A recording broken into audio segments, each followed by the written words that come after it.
करायचपणे वाचतो, आम्ही रुद्र संस्कृतमध्ये म्हणतो, आम्ही स्वामी चरित्र वाचतो, आम्हाला गुरुचरित्र छान वाचता येतं, पण आमच्या मनामध्ये दुसऱ्याचं चांगलं व्हावं ही भावना नाहीये. जलसी घेऊन मी केंद्रामध्ये येते, दुसऱ्याला मी खच्चीकरण करते, दुसऱ्याची निंदा करते.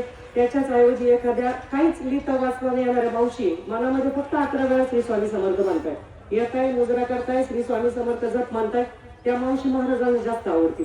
कारण त्यांच्या डोक्यात दुसरं काहीच नाही, फक्त महाराजांच्या पाया पडायचं, मला म्हणायचे. म्हणून कृपया सेवेमध्ये पारदर्शकता आणि सातत्य ठेवा. बरेच सेवेकरी एक दिवस 11 माळी जप केला, 3 अध्याय वाचले, दुसऱ्या दिवशी कंटाळा आला, तिसऱ्या दिवशी पाहुणे आले, चौथ्या दिवशी कसं तरीच वाटतंय.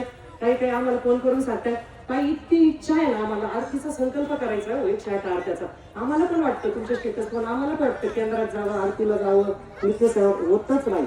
आजच्या दिवशी प्रत्येकाने नारळ खडी साखर ठेवून विनंती करायची, महाराज माझ्याकडून